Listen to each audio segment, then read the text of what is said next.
folks. Thank you all so much for being here. We'll get started in a couple of minutes. I think we're just waiting to get the okay on the virtual option, which is our live stream on YouTube.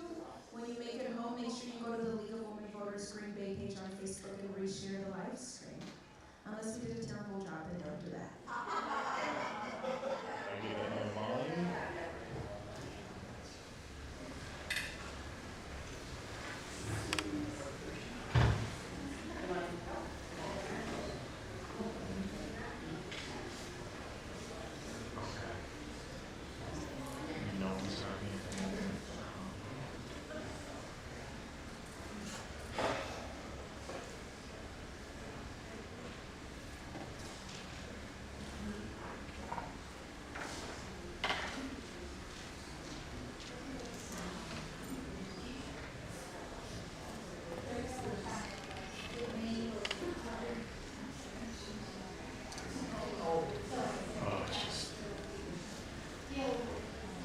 They're not on the stage, they're in front of the stage there.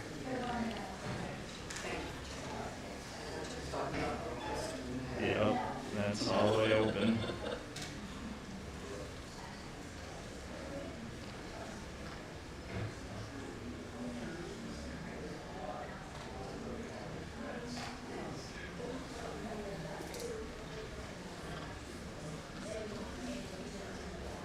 We're just on to go here.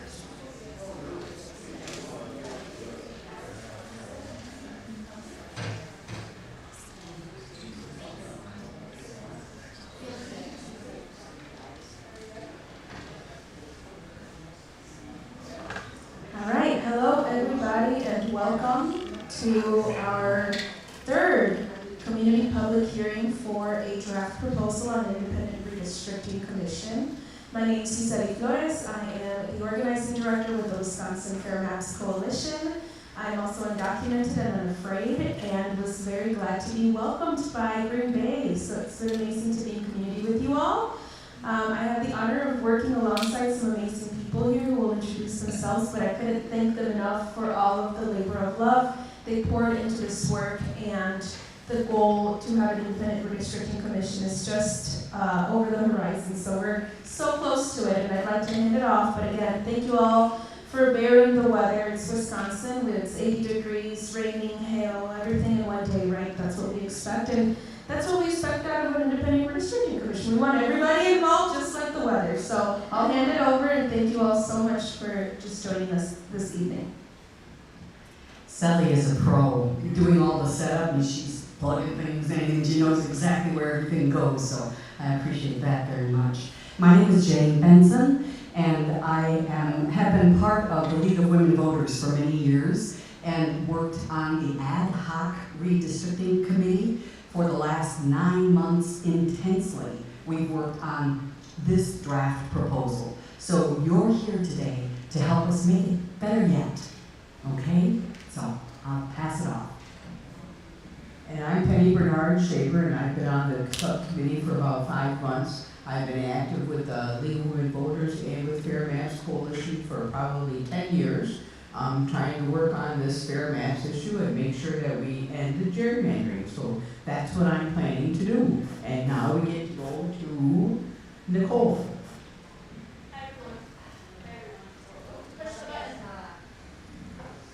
Hello? Okay. Hi everyone, over here now.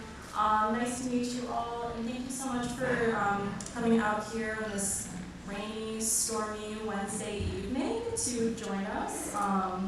Again, my name is Nicole, and I'm the new volunteer and relational organizer for the Wisconsin Fair Maps Coalition. And again, just thank you so much for joining us today and listening to our presentation and our plan to permanently kill the gerrymander in Wisconsin by establishing an independent redistricting commission to draw our voting maps.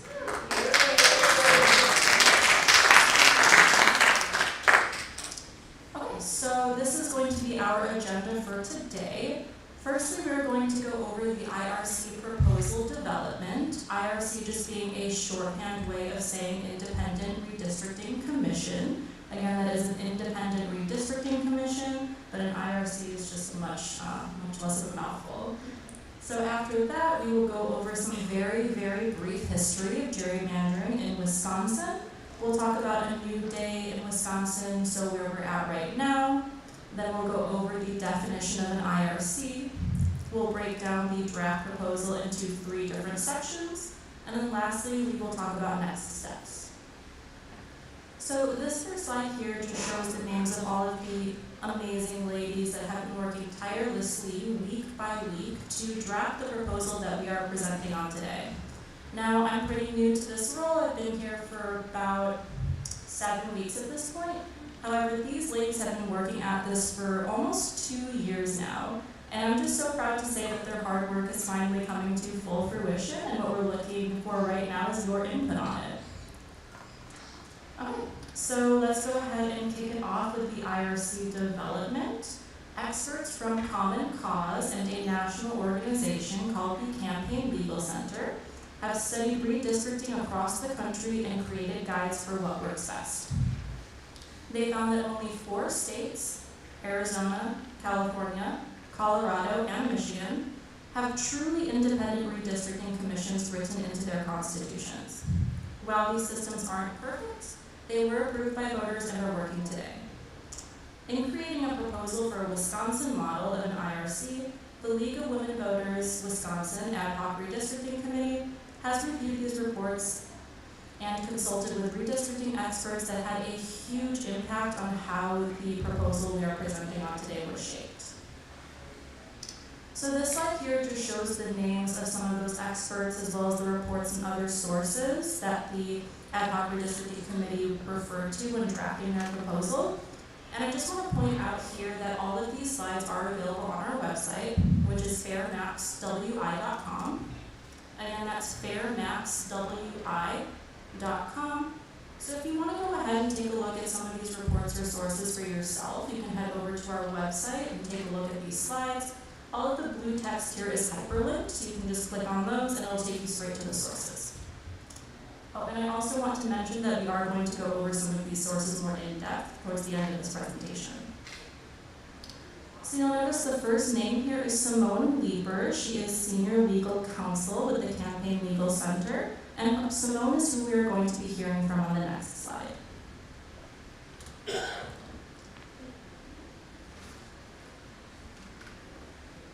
You're going to crank up the volume all the way at the bottom. All the way at the bottom, like the bottom of the camera. Lean over here. Yep, there's the volume right. To the left. There's enough. Oh, I see. Just crank it up all the way. All right. Not the air conditioning, I hope. Okay, hope I didn't do this too loud. Hi, my name is Simone Lieber, and I'm Senior Legal Counsel on the Campaign Legal Center's Redistricting team.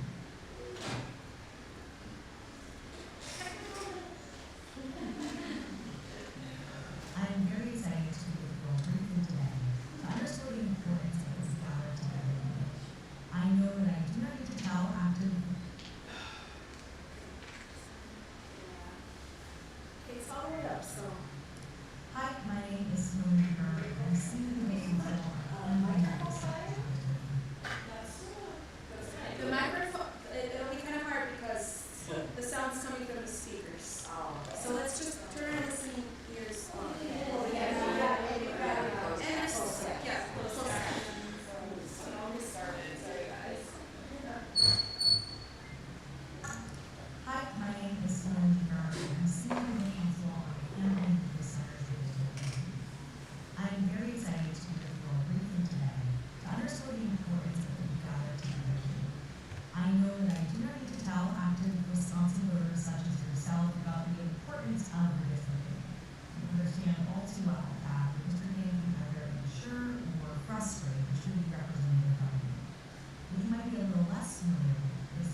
Okay,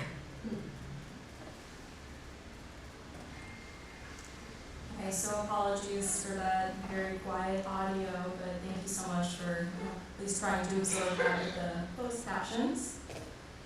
All right, so if you guys want to access a digital copy of the draft proposal, you can go ahead and scan the QR code at the top right corner of the screen here. I believe the slides that we printed off for you also have that QR code on there. Additionally, we do have some physical copies that were available at the sign-in table. But the great thing about this QR code is that it takes you to the living document of the draft proposal, which we're continuously updating, especially after we gather your feedback after these community hearings. So if you want to go ahead and access the digital copy, which again is going to be updated, then you can go ahead and scan that QR code. So here is how our presentation today is going to work. So again, we are going to break down the draft proposal for the Wisconsin IRC into 3 sections. The first section is going to be the definition of the IRC as well as solicitation of applicants, the requirements for an IRC commissioner, and selection process of commissioners. Then we'll dive into the role of the Department of Administration, public hearings, and then the budget. And then lastly, we'll talk about the IRC decision-making process and map adoption criteria. And here is how the Q&A section of this presentation is going to go. When you first walked in here, you should have received some pieces of paper, yep, right there, that you can go ahead and write your questions down on. Towards the end of each section of this presentation, there will be, I think, about 4 sections. We will go ahead and announce that the section is coming to a close, at which time you can raise your slips of paper up into the air if you have any questions written down, and then somebody will come by to collect them. And I just want to mention that the reason we chose this method, having you write down your questions rather than having you verbally ask them, is because we did try that process at our first community hearing, and basically it kind of just opened up the floor for a lot of long-winded back and forth. Some people really dominated the time, so we just found that it wasn't a great process as far as being cognizant of our time constraints, so that's why we chose to go with this method. Additionally, I want to mention that people do often ask questions that we will get to later on in the presentation, so just know if we don't address your question right away, it's likely because that question is going to be addressed as the presentation goes on. Additionally, we will be doing our best to answer everyone's questions today, but if there's any question we cannot answer right on the spot, just know that we're not going to ignore you. We will be following up with you using the contact information you have written down on that sheet of paper, which is another reason why we chose to go with that method for submitting questions. And then lastly, I also want to mention that we are going to be uploading all of the questions here to a living document that is also available again on our website, which I will mention again is fairmapswi.com. So again, all of those questions will be recorded and can be viewed on our website. Okay, so let's go ahead and get into it, but first, just a very, very brief history. So in 1971, which was the year that Walt Disney's Magic Kingdom opened in Florida, was the last time there was bipartisan cooperation and fairness in the redistricting process in Wisconsin. Then came 1981, 91, and 2001, and lots of bipartisan bickering resulted in different battles within the state legislature. We ended up having our district maps drawn by federal judges, and then came 2010, but not so fast. Not so fast. Because in 2009, Democrats controlled the governor's office in both chambers of the legislature, aka a political trifecta. Despite this, they didn't pass nonpartisan redistricting laws, even though they very well could have. And the reason for this is because Democratic leaders expected to keep winning and very likely would have drawn maps favoring their party. But as many of us here know, that is not what happened.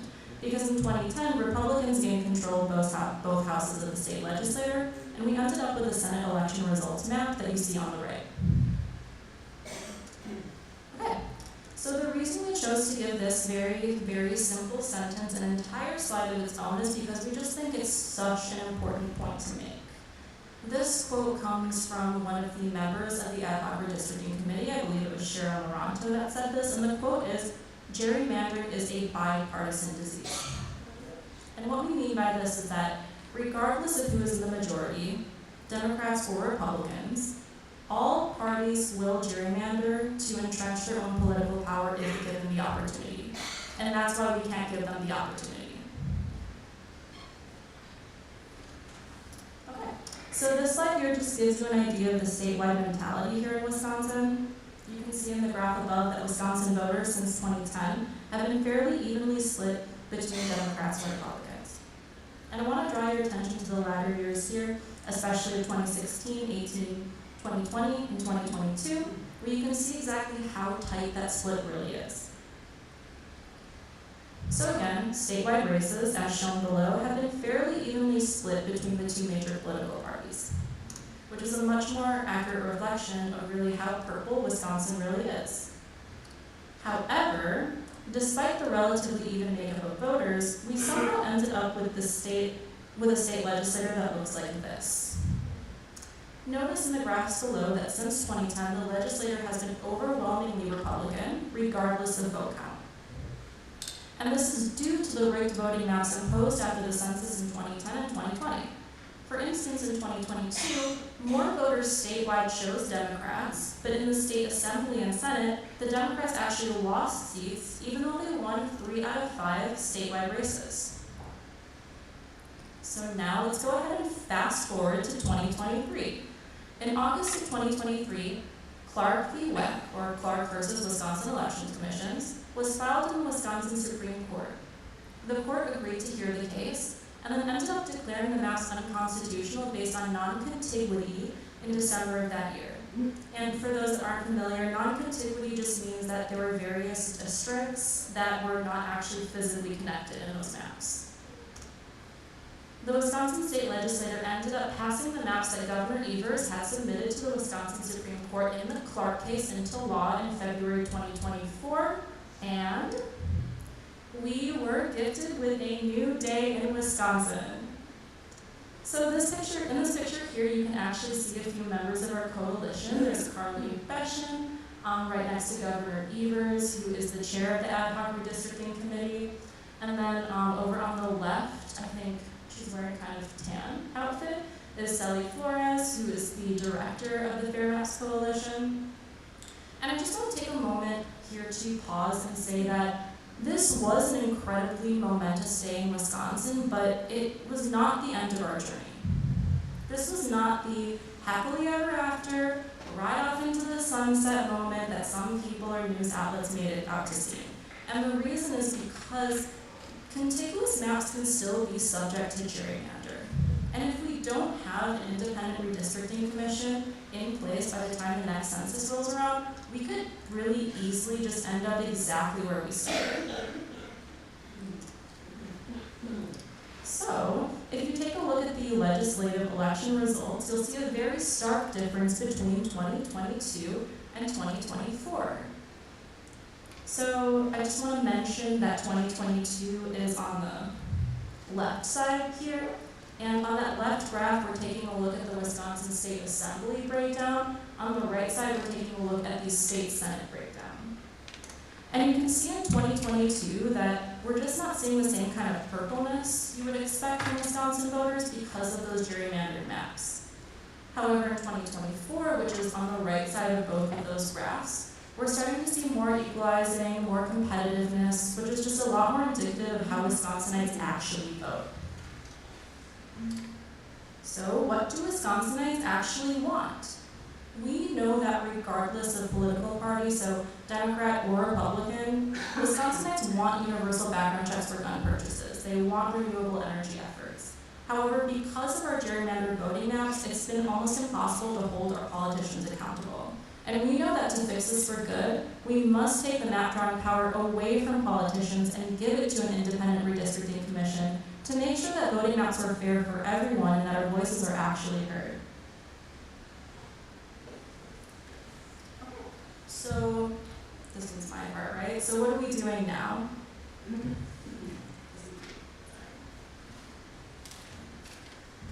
Hello, I'm Penny, and this is my part of the presentation tonight, is to help you understand how complex this process will be. It will not be simple, and it will not be easy, and it will take time, and it will take action from each and every one of you guys to make this happen.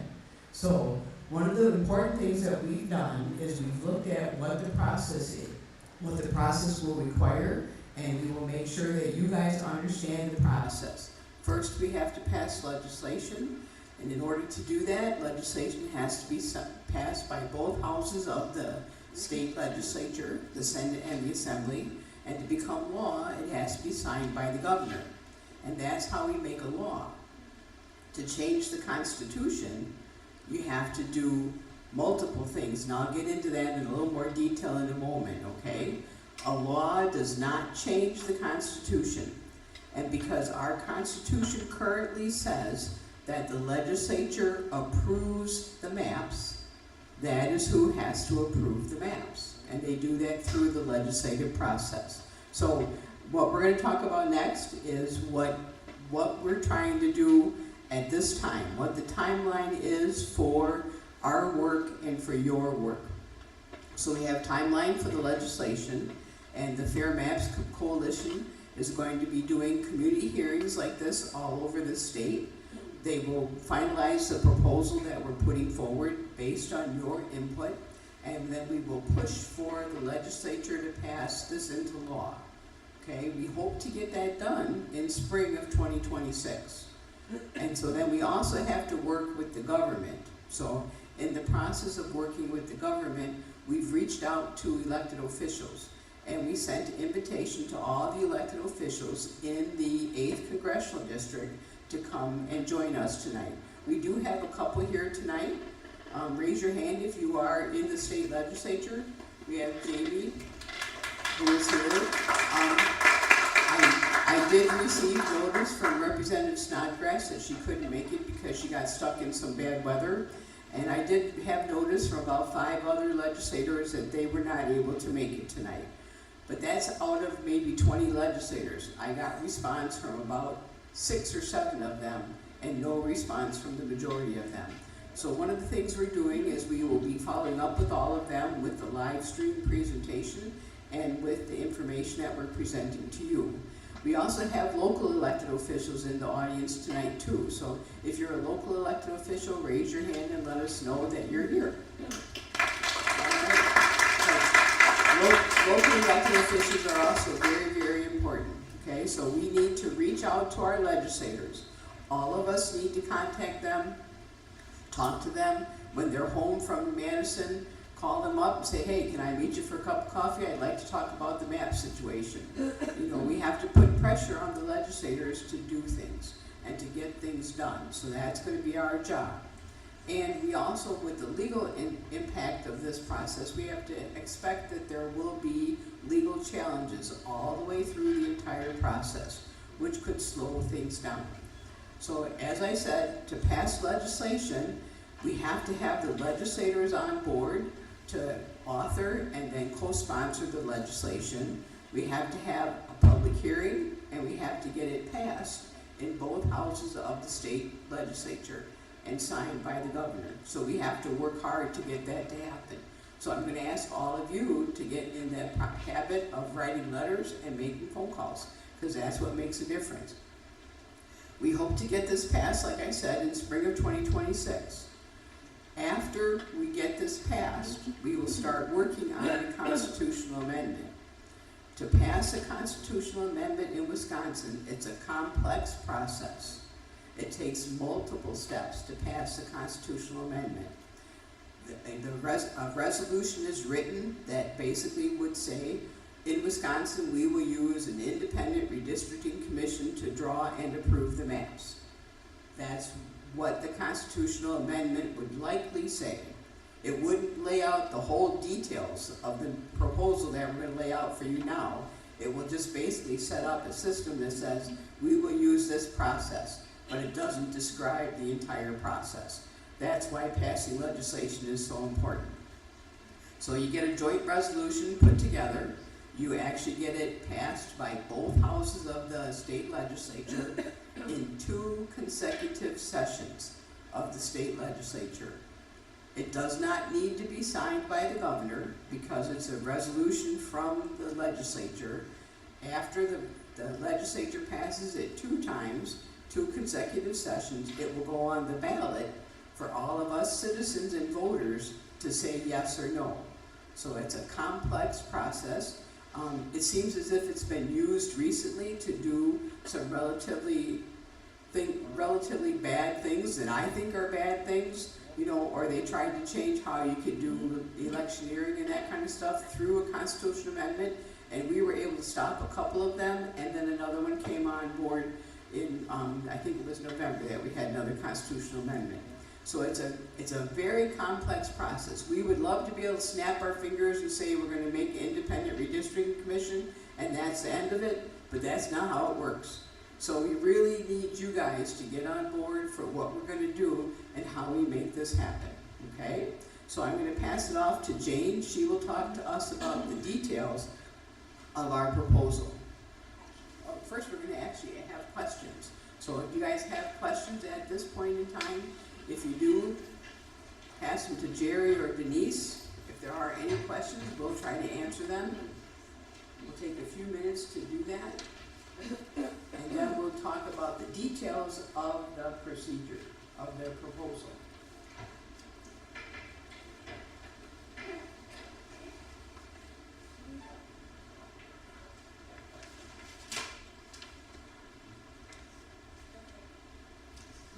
So we have 2 questions. One is, aren't the congressional maps still very gerrymandered?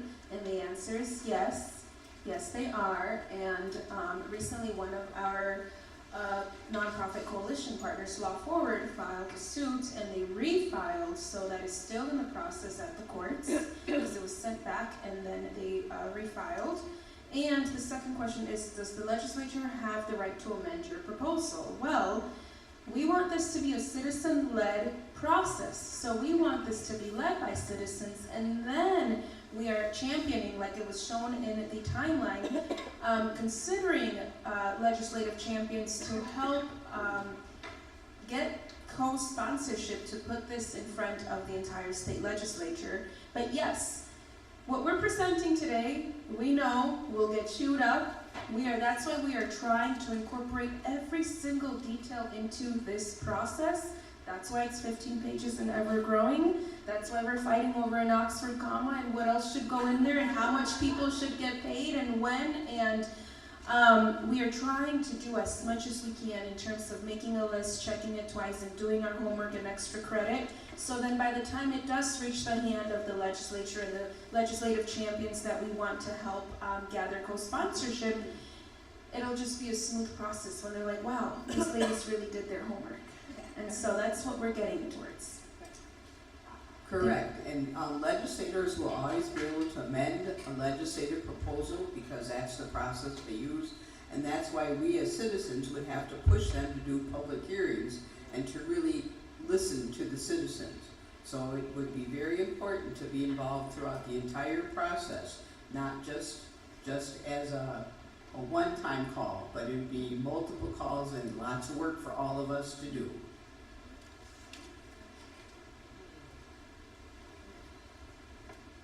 If you need more paper, more sheets, there are more out in the back, but you can ask as many questions as you want. And you can also ask them in the back as well.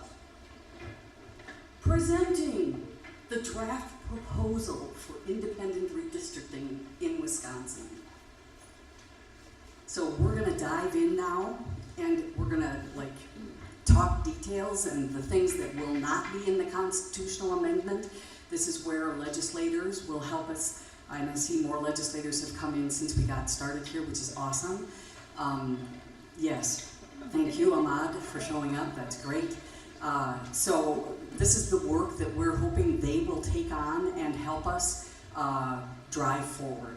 So an independent redistricting commission, an IRC, is citizen-led and distinct from the legislature, not controlled by representatives of any political party, and created for the purpose of drawing state, legislative, and congressional district lines after every 10-year census.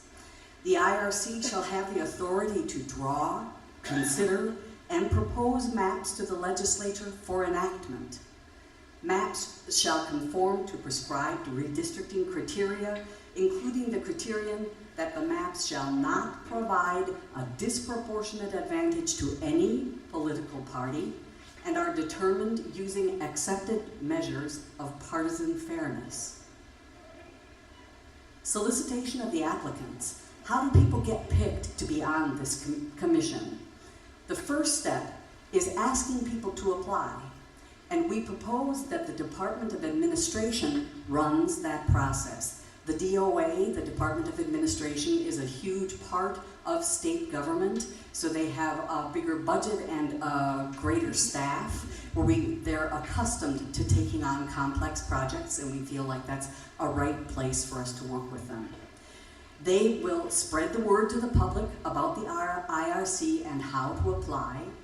They'll put the application online, and they're going to mail applications to 10,000 random registered voters, making sure all parts of the state are included. What the application asks for: voter ID, the same as is used in voting, demographic information like age and race. And a question we have for you is, should finances be included? We don't want just wealthy people to be part of this commission. Should we have a way that we ask people to declare what they earn annually so that we can cover a range of levels of from poverty to having wealth? So that's a question we have for you.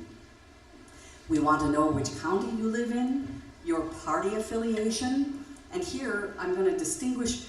We sometimes use just two majority parties, meaning Democrat and Republican, and then a minority party, which could be Libertarian or Democratic Socialism or Green Party. So we fully acknowledge that there are more than just Democrats and Republicans, and we left the language more neutral so that if a third party emerges and becomes one of the majority parties in the future, it's covered. Okay? Your work and volunteer experience, your education, and it doesn't mean you have to have an advanced degree to do this. It just means we want to cover the regular person's point of view as well as people who have higher level education. 2 references, those are people who can recommend you. A short essay about why you want to serve and any skills you bring, like being fair, understanding Wisconsin, being able to analyze data, and a promise you're ready to do the work if you're selected. So who gets cut? People who don't meet the requirements or they leave out parts of the application, they will be cut. And the deadline, the selection must be finished by September 1 of the census year. So we get them in place early. The census work is done after that, so that the following year is when the activation of everything occurs. But the process for selecting people will happen earlier. So you must be a registered voter in Wisconsin. The cannots, these are extensive and we have questions for you here too. You cannot be a candidate or an elected official at any level. You cannot be a leader in a political party or work for a politician, campaign, or political group, work for Wisconsin legislature or help write laws, be a lobbyist or work for one, be a top-level government appointee or judge, serve on a government board like the police or zoning board, have donated $2,000 or more to any political candidate, party, or PAC in the last 5 years, and that's one where we have a question for you. Is that a reasonable number, do you think, $2,000? You can think about that and help us get a sense for what we think is a good number there, okay? And then you cannot be a close family member of a disqualified person. Also not allowed, you cannot be disqualified from holding office by state or federal law. and you cannot run for office while serving on the IRC. You must swear to tell the truth on the application, to say if you belong to a major or minor political party or none, and promise to act fairly and represent the people of Wisconsin. So, how are they actually chosen? And this gets pretty interesting, you know, because we put a lot of thought into this. So, 240 applicants are picked. The DOA uses weighted stratification to randomly select 240 people from the qualified applicants. That group must reflect Wisconsin's diversity, race, age, gender, region. It includes 80 from each major party, so for us now it's Democrat and Republican, and 80 unaffiliated, independent, or minor party voters. The second step is that legislative leaders can remove some people. They can strike some people. The top 2 leaders from each major political party in the legislature may remove up to 2 people per group. So 24 people may be removed in total, and after that, the remaining applicants go back to the Department of Administration.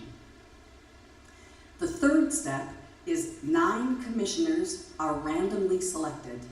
The DOA randomly picks 3 from each major party and 3 unaffiliated, independent, minor party voters.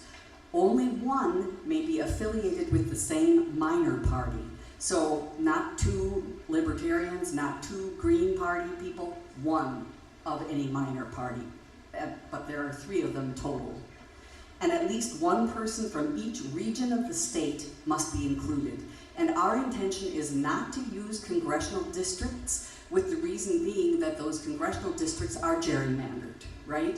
So we have a plan to draw a grid over the state and have 9 regions that reflect all the different parts of the state. So, let's see here. And these 9 people are the first commissioners. So step 4 is the first 9 pick the final 9. And they use the remaining pool and choose 9 more commissioners, 3 from each major party, 3 unaffiliated, independent, minor party voters. They must again consider diversity and fair representation. And to approve the second group of 9, at least 5 of the first 9 must vote yes, including 2 from each major party and 1 from each from the unaffiliated. I'm just going to call it unaffiliated so it's not so long, from the unaffiliated group. And then step 5 is the final selection, and we wind up in the end with 18 commissioners. 15 are acting commissioners. They vote on the maps. 3 are reserve commissioners. They stay up to date in case someone drops out. And each geographic region must be represented. So why 15 acting commissioners? To avoid tie votes. 15 is an odd number. So how long do the commissioners serve? Commissioners serve until a new group is picked before the next census, every 10 years. So theoretically, they're on board and available in some capacity for a 10-year period. They're going to likely work intensely at the beginning, and then if there are legal battles, they may have to redraw the maps, so they'll have periods where it's intermittent, where they work hard, but then it will be long periods of calm. And they are not paid for the calm times, they're paid for the times when they really work. So job protection for commissioners. You can imagine an employer might be a little hesitant about this, but this law will state an employer may not fire, threaten, or punish an IRC commissioner for serving on the IRC or attending meetings. A commissioner's term ends if they pass away, they resign in writing, they no longer meet the basic rules for being a commissioner, They show neglect of duty, not doing the job, misconduct, acting badly or unfairly, or they are unable to do the job. How does removal work? Any commissioner, a commissioner, not a citizen, but a commissioner, can request that another be removed for cause. To move forward, 2/3 of all commissioners, not including the one being accused, must agree to consider it. The accused commissioner has 10 days to respond in writing. The IRC meets to decide next steps. To actually remove them, a 2/3 vote is needed, and that must include at least one from each major party and one unaffiliated commissioner. If someone leaves the commission, a reserve commissioner from the same political group fills the spot. Okay, it's your turn. That was a lot to think about, so if you have questions or input, people will gather up your questions and we'll take them gladly.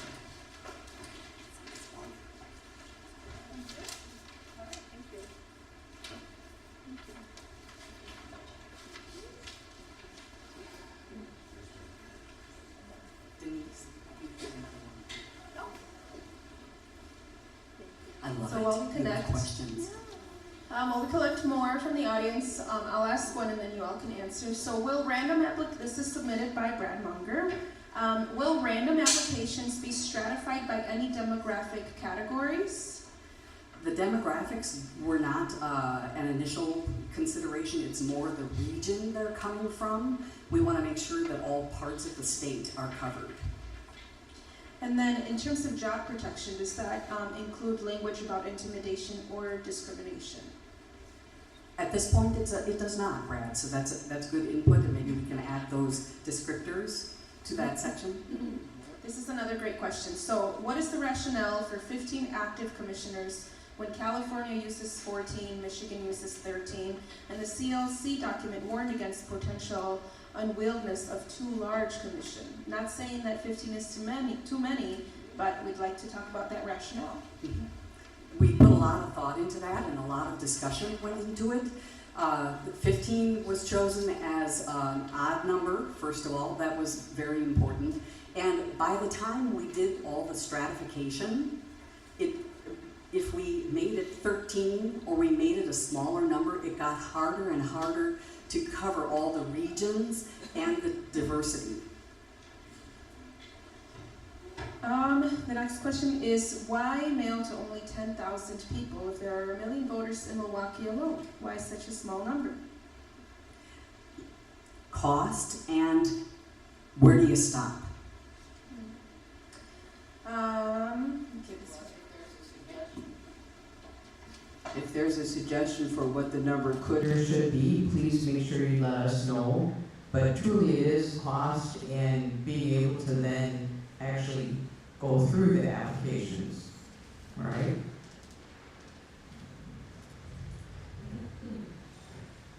All right, so the next one is, an application also include languages fluently spoken, so asking for multiple languages. Oh, good point. That we could add that to a skill that that would be useful to the commission. That's a great idea. And then doesn't the grade system for regions create a bias in favor of rural areas? How can we avoid this, or need to avoid this? It could, because of the geography of Wisconsin, that a grid system, if it's laid on top of the state, might show that there's more geographically rural areas, but I believe we could work that out so that it becomes proportional. You could look at the number of population and try to make the size of the grid proportional to how you pick the people out of them, okay? Some of these questions we will get to towards the louder or quieter. No, I have a follow-up question. Okay, we are encouraging people to write them down so we can follow up. So what about retired elected officials or former elected officials? Can they apply? We didn't really address that. That would be something for us to think about. Retired elected officials sometimes have a very strong bias, And we're trying to really make this a very independent redistricting commission. So we're trying to stay away from elected officials as much as possible. So incorporated in the language is what I heard. And then this is the comment. So somebody thinks that serving on a local board should not be excluded. Do we want to cover why those exclusions might happen or are going to happen? We felt that even local officials can have an inordinate amount of power or have an effect that is oversized. And then we will get to this question, but I think we could talk about it because it addresses income inequalities. So in order to enable lower income people, we must include funding so that they can participate. And the answer is they will get paid, and we will include a preliminary budget, at least towards the first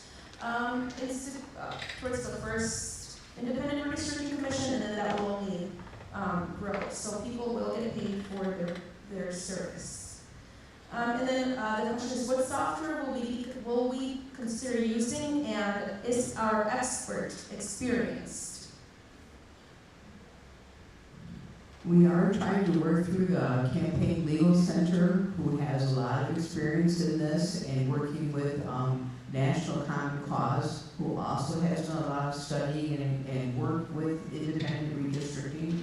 So we're doing our best to get as many of the experts as we can, and we're working hard to try to make it experts on all sides and with all political views, because we do need to have this be truly independent and not one-sided compared to another side. And I would add to that we did not specify software and things like that because it's always changing, right? It's always developing, and we want to leave room to be able to choose things that come out that are really good. This is another great question. So in addition to the 10,000 mail applications, will there be public notices in newspapers across the state with standardized language? Yes, that's part of what the Department of Administration will have to work out, determine how they notify people that the commission is going to be open, and when and how they can apply, and all of that. And also in our next section of tonight's presentation, we'll talk about the process then of approving maps and the fact that we'll need public hearings and that kind of thing. So we'll get into some further details as we go on. And the intention is to use social media as well as print, whichever ways we can figure out to reach people. That's why 10,000 applications are being mailed out, is so that people get them in their homes too. So yes, we're very aware that not everybody uses a computer. This is a suggestion. So commissioners must reapply at least every 3 years instead of a life appointment. And couldn't we have local community application acceptance centers to allow for more than 10,000? So to help us broaden the outreach, but also that the commissioners should reapply at least every 3 years. We can probably try to work that out a little bit and try to figure out, we're really, your input is really important to us, and so if it really sounds as if people want more than 10,000, we'll look at that. We'll try to figure out how to make those things happen and how to make sure we connect to local communities all throughout the state to really represent Wisconsin as a whole. And I understood that we should be able to do some of the tabulating electronically, so that the 10,000 is not going to be handled every one individually, that they're going to have a way they can tabulate it electronically to make it faster, easier. Okay, this will be our last question, but I think it the tabulation process sort of touches on this, but it also considers a question about demographic info and information and how to include quote-unquote gig economic workers in their income range, region shifting, whether they rent or they're unhoused, or the base employment. Some folks don't have they need to have lived somewhere for at least 28 days before they can be registered voters. So how are all the folks being considered when there's a solicitation process? The gig economy is pretty interesting, actually, because I'm very familiar with picking up jobs wherever you get jobs. We did not consider the gig economy in establishing earnings. I think that's a great idea and something we could add. Yeah. Go ahead, Penny. Yeah, some of the details are still being worked out as how we would determine what the income levels would be or could be. We don't have all those details worked out because it's nearly impossible to get every little thing set up and put together at this point. As far as the unhoused subject goes, you have to be a registered voter. So if you cannot be registered to vote, then you would not be someone who would be part of the commission. Okay, and then we just want to re-encourage folks, if you need to ask another question, there's the slip, and we're going to move on because we have a couple more sections to go through. We have 2 more sections to go for this deep dive, so hang with me, okay? What is the role of the DOA and the IRC staff? The DOA gets things started, so they schedule the first IRC meeting within 1 month of commissioner selection. The DOA monitors IRC spending. The DOA helps the IRC run smoothly and supports hiring a chief of staff and other team members. So the commission will have staff to support it. The IRC staff keeps things organized. They pay staff, experts, and legal counsel. They pay the IRC bills, travel costs, and other expenses. They support the lead commissioner, create agendas, keep meeting notes, and share them with the public. They maintain public records from meetings.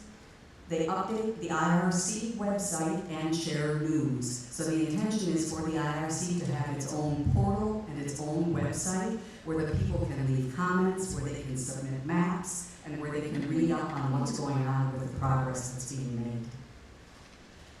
Finally, the IRC staff publishes maps. They share final redistricting maps with the public when ready.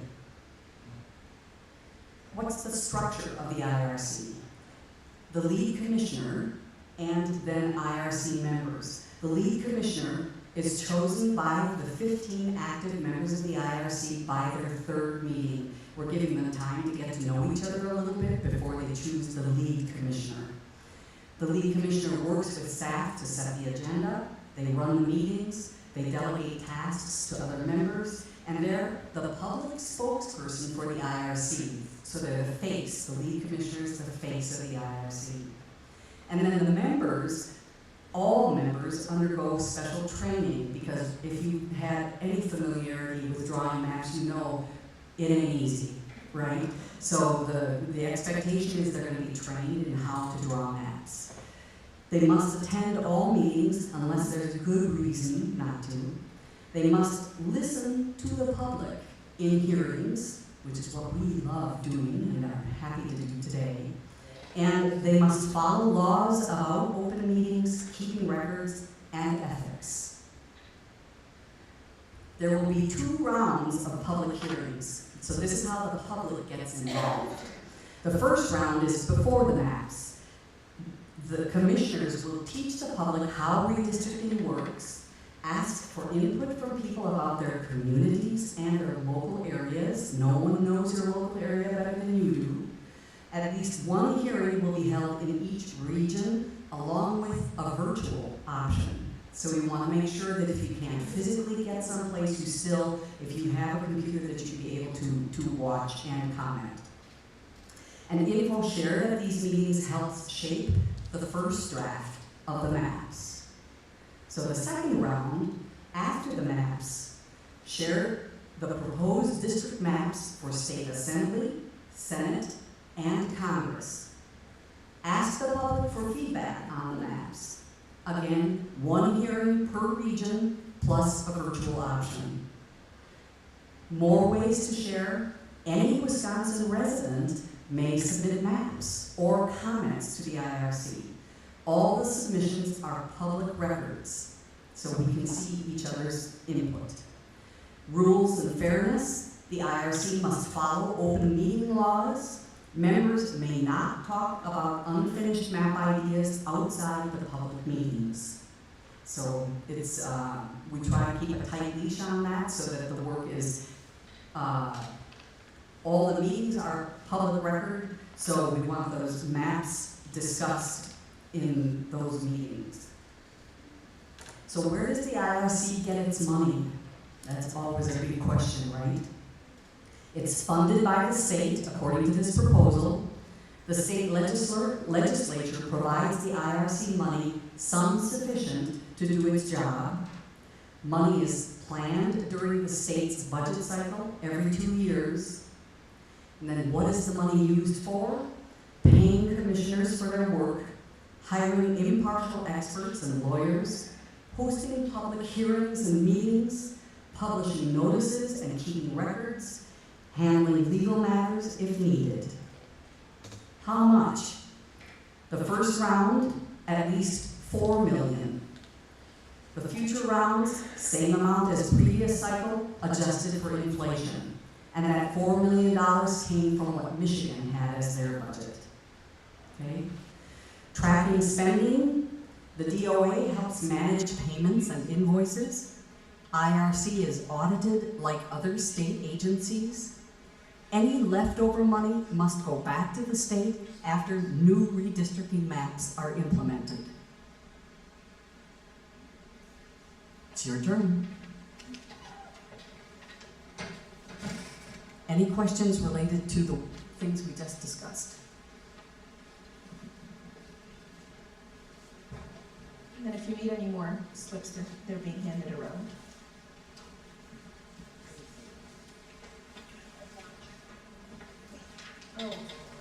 So what would stop the legislature or the governor to not fund the IRC?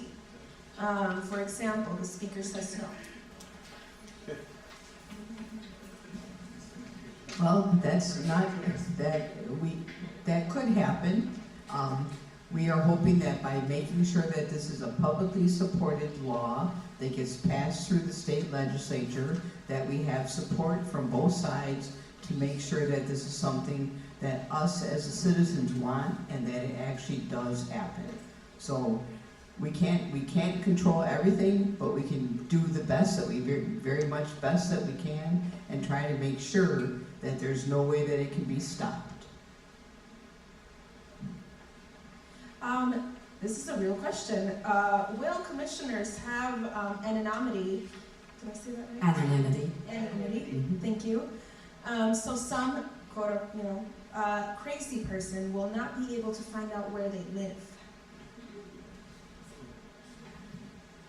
That seems to be more and more of a concern for elected officials all the time now, and for non-elected officials. We would hope that through part of this process, we would end up with much less of a division in our state of Wisconsin, and that it wouldn't be necessary to have protection services available to all elected officials. Let's hope we can overcome some of this terrible political divisiveness that we have by using an independent redistricting commission. That is a really good question, though. You know, maybe that's something we could add in, that that while a person's name is part of the commission, their personal information for where they live is not included. I think that is good input for us. Okay, we have one more section of detail, and then we'll go to resources. So we're getting close. So how does the IRC make decisions? Most of the time, it's a simple majority where 8 out of 15 commissioners need to agree to make a decision. The big decisions need more votes. At least 10 out of 15 must agree, including 1 Democrat, and we're saying Democrat, but it's majority party. So 1 Democrat, 1 Republican, 1 unaffiliated. And that would be for things like removing a commissioner, hiring or firing experts and consultants. As far as the decision on the redistricting maps themselves, it gets tighter yet. We want 10 out of 15 votes, where there are 2 Democrats, 2 Republicans, and 2 unaffiliated. And you see what we're doing is we're trying to make sure that there is a cohesiveness where everyone agrees, or primarily all parties agree, that these are solid maps. If they can't agree, each member submits their own map. All maps get ranked. The top ranked map is picked if it has support, only if it has support across party lines. And if no map meets the rule, one is chosen at random. Now, if you had worked for months on maps, you wouldn't want to have that happen, would you? Right? So that's why that's like that. So what happens next? The Wisconsin legislature reviews the final plan, so the IRC has picked its maps that they think should be approved. They submit them to the legislature for review, and the legislature has 3 chances to approve the plan or the group of maps. And if they can't agree by August 15, the Wisconsin Supreme Court steps in to decide. What about the legal requirements? We have to comply, the IRC has to comply with the US Constitution and federal statutes, equal population, the Voting Rights Act, Equal Protection Clause. They have to comply with the Wisconsin state constitution, and that refers only to the state legislative maps, so the Assembly and the Senate at the state level. Nested districts, 3 contiguous assembly districts are nested inside each Senate district. Contiguity, all state legislative districts must be composed of, quote, contiguous territory, defined by the Wisconsin Supreme Court as, quote, composed of physically adjoining territory, unquote. This was the issue that drove the turnover of the maps in 2023, because there wasn't contiguity. So compactness, the state assembly districts shall, quote, be in as compact form as practicable, unquote. Compactness shall be scored mathematically using 3 scores.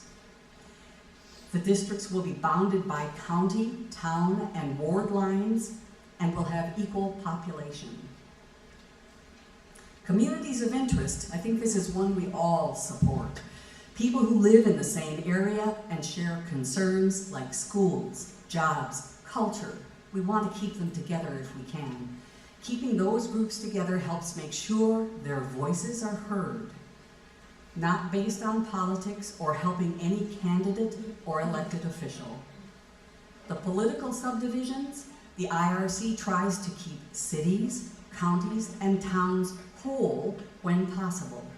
It starts with the small areas first, like wards and villages, and then moves on to larger areas. For partisan fairness, the political data will be used for purposes of ensuring that any redistricting maps meet the established criteria. Political data will not be used to protect incumbents or give any advantage to any political party. Maps are checked using fairness scores. Preference shall be given to maps that result in partisan fairness.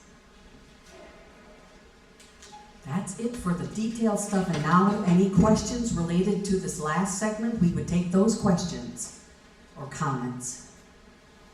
I see some scribbling, writing, that's good. While we're waiting for the questions to come up, I would like to clarify one thing.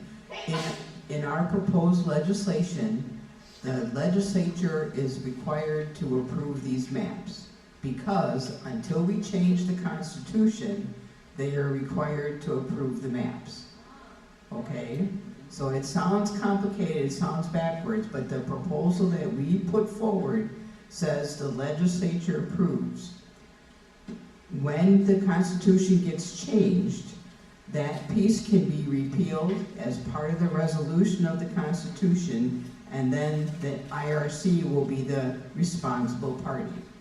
I just wanted to clarify that. And in addition to that, Penny, we could talk to them about the smallest places being first when the districts are drawn. Back in 2023, the legislature tipped things on its head. That's the way it always used to be, that you started with a village, town, city, county, right? And then drew everything so it could nest inside the districts. Well, in 2023, when they gerrymandered the map so badly, they started at the top, they drew the districts the way they wanted to, and that was it. Then the county and all the lower, smaller areas had to like figure out how to make their districts work, right? So this is another thing that will be overturned through the legislation, where that legislation that was passed back in 2023 will no longer be valid, and we'll go back to starting at the smaller levels, which has more common sense to it. Something else that we haven't addressed is prison gerrymandering. And so other states, and Nicole and I had like an aha moment on the bus here, like how can we address it and incorporate it already into this draft proposal rather than amend legislation or amend the Constitution to include prison gerrymandering? And that is by just including even the simplest sentence, like after each census, making sure that each prisoner that goes back to its respective communities, that the federal funds and any state funds follow that person back to those communities. And that would in turn fix sort of systemic poverty and some other issues. But we really haven't even thought about that yet, and we know that we need to collaborate with other groups who do prison gerrymandering work, like Expo, ex-prisoners organizing communities, and we really were like, hey, we need to think about every single person and every single future eligible voter, regardless of their, any past sentences. If they did the time and they're off paper, they can also be on a commission. So that's something that we also considered is, can anybody be included?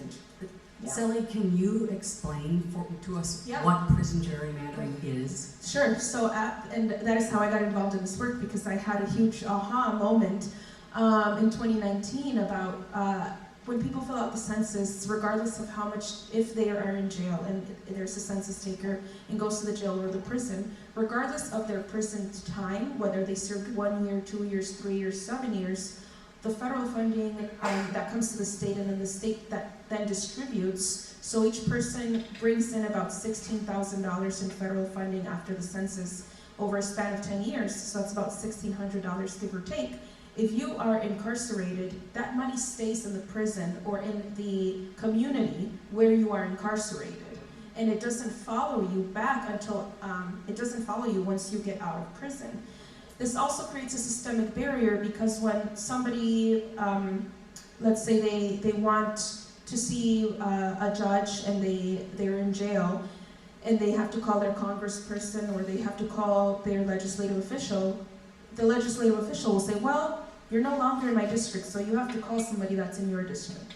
So then that person calls the person in the jail and like, well, you're not my constituent because you came from a different zip code. And so it's a lot of back and forth, and dismantling prison gerrymandering can be as easy as just including an amendment which includes, after this person has served their prison time, to then have this federal funding and the state funding follow them back to their community. So that would in turn eradicate some sort of systemic poverty that is caused by prison gerrymandering.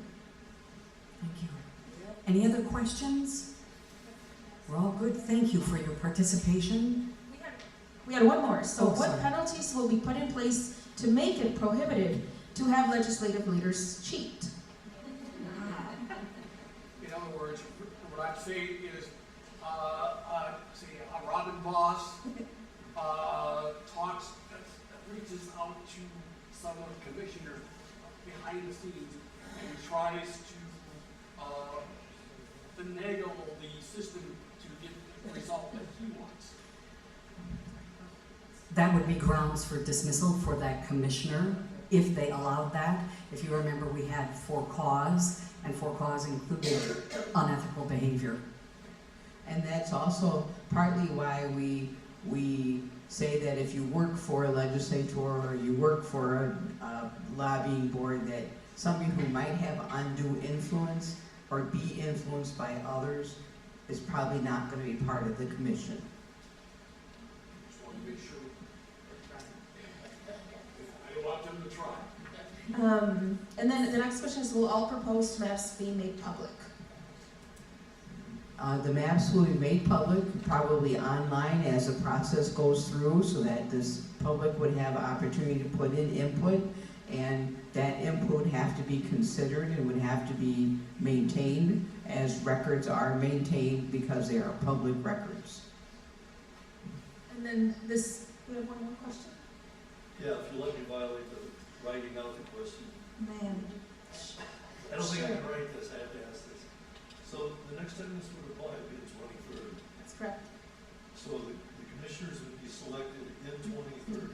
2029, I believe, because the census itself takes place in 2030. And then it's not, the census is the, I think the final count isn't until like 2031. So then the next time we would see an opportunity for voting under these maps would be like 2032, or the maps that would be set in place by the Independent Redistricting Commission. So on this, one of the early slides, it said commissioners be selected, must be finished by September 1st of the census year. What would be the census? 2029 would be the 2030. 2030 would be the It's census. 2030. Sorry. Okay, Jerry, Yes. thanks. Okay, and then you said that if the IRC maps cannot be enacted through the legislative process by August 15th of the year in which the decennial census data are made available, what year is that? The census data is not usually made publicly available until like a year or 2 years after it's collected. And it's changed on occasion from census to census. Last time, because of COVID, the census data was very late in being released. So we're looking at trying to make sure that it's connected to when the census data is supposed to be publicly available, which is consistently usually a year after the census is collected. So August 15th of 2031? Well, we would have the commissioners selected in 2030, and then we would try to make sure that the commission was seated and moving right away. Right. In 2031. Yeah. But when would the maps be enacted? Is August 15th? The maps would be enacted as soon as the commissioners approve them all. They have to go through the whole process and approve them. We would hope that that would get done quickly, as quickly as possible, but I don't think I don't remember the exact details of the date that we laid out for when the maps get enacted. Jerry, Right. you're asking. But that's something that we have to look at. Yeah, you're asking a good question, and I think we need to be clearer in the slides about that, so that's something we'll take home with us. And I think this is just also like a reaction to how other states establish their timeline. So we're kind of following the same sort of national census timeline that other states follow as well. This is going to be the last question before we might actually have time for some open dialogue towards the end, which was what we were hoping for. And this actually pivots right as Penny will go on. So what is the timeline on this commission for fair maps? So it's already up there. Yeah.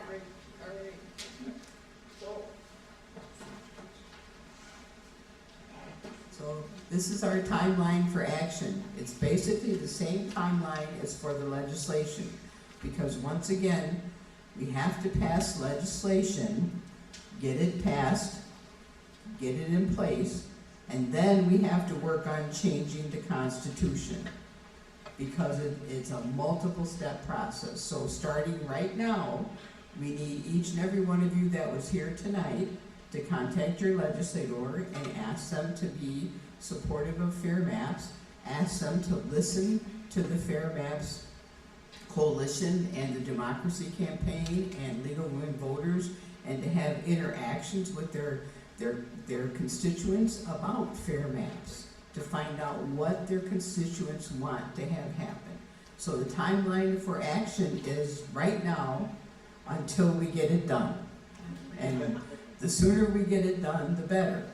So when we kind of look at the process, if we get legislation passed by early spring of 2026, then we have elections coming up. The legislative session goes from an odd year, at the beginning of an odd year, 2025, and it ends at the end of the next even year. So the session goes beyond the election, okay?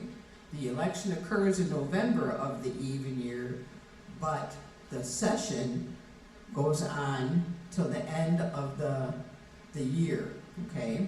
So if we could get legislation passed and then we could get action on a constitutional amendment, if we could make the first session, the first passage of the resolution happen at the end of the 2026 session, and the second passage of the resolution could happen at the beginning of the 2027 session, and then the ballot, it could go on the ballot in spring of 2027.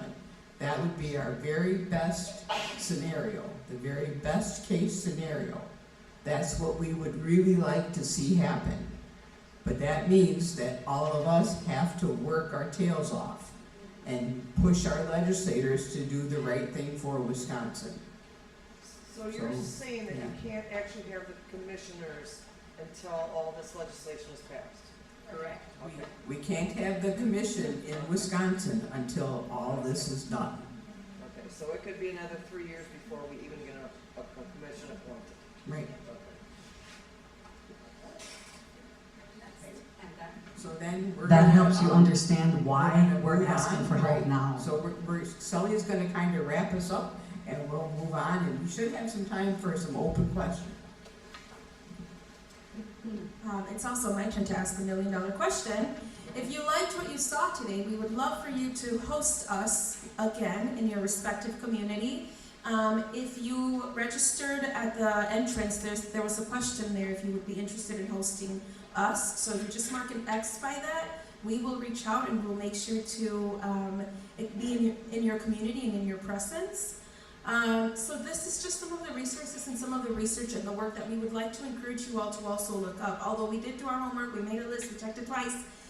Maybe we didn't, maybe we missed something, and clearly tonight we had some aha moments. So not all redistricting commissions are made equal. It's essential that lawmakers and experts and community members and activists like yourself learn from some of the lessons of the 2021 redistricting cycle in preparation for our nation's next major cycle in 2031.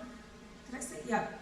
So the Campaign Legal Center published this report which highlighted key elements in effective redistricting commissions, and we read it, all I think 180 pages, but we want to encourage for you all to take a look, and also if you see something maybe we didn't see, to help us incorporate that into the Wisconsin model. Common Cause also had an excellent report. It explores key factors to consider when creating an independent redistricting commission. It also reviews common commission structures, it offered legal sample languages, and it shared best practices and any pitfalls that we should avoid. So we looked at those when also crafting this proposal, and every state or locality is different. There's not a one-size-fits-all model. And they also created a conference of citizen redistricting commissioners, and Wisconsin also attended. So although we don't have a process, Jay Hack from Common Cause represented Wisconsin in the commission, and Common Cause is one of our partners, so we make sure to have some representation there as well. And lastly, some folks are like, well, what do we do now before the 2031 after the 2030 census and before the 2031 redistricting cycle? And so Lit Senate Majority Leader Tim Cullen was a lifelong advocate. He took the show on the road, literally, him and his counterpart. And so he wrote a book, Wisconsin Gerrymandering, The Fight for Permanent Fair Maps in Wisconsin and Why It Matters. It includes some of the most recent court decisions, and the Fair Maps Coalition is planning a legislative lobby day to gift this book to the new freshmen that were recently elected, and we hope to do this in both sessions to bring people, or bring the upcoming freshmen up to speed with redistricting in Wisconsin. And this is championed by some of our congressional district team leaders, and so we hope that if you yourself have a new elected official in office, that you reach out to them and encourage them to ask if they support a redistricting commission, an independent redistricting commission.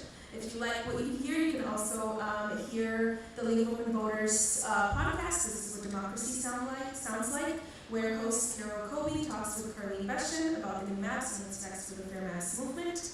And I really want to shout out Molly Carmichael, who helped us craft our website. If you feel like you weren't heard today, or like your comments were not properly answered and you want a more satisfied answer, you can go to fairmapsweek.com. The proposal itself lives on the website, and We update the proposal, or we try to update the proposal every week.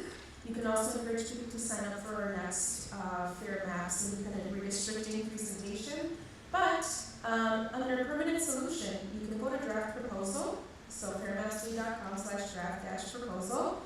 You can find a community hearing, you can look at our slides, or you can read the draft yourself. If not, you already have one in paper, and you can share your feedback and questions with us. So if you have more aha moments on your long drive home, you can always go to the website. You can find us on LinkedIn, Instagram, Facebook, X. Just don't see Kathy. All right, well, thank you all so much for your time. We can wrap up the YouTube portion of this conversation, and we can open to some dialogue. We have about 15 minutes for some back and forth, so thank you all. And thank you to our amazing panelists and to our hosts here in the room.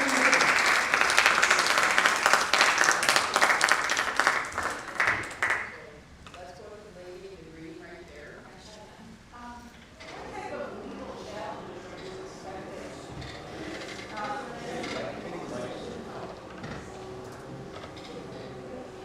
We probably would expect multiple major legal challenges, because that's what's happened in other states, and we would do our best to make sure that we have the legal experts that can make sure that what we put together will meet all the requirements of being legal and practical and applicable.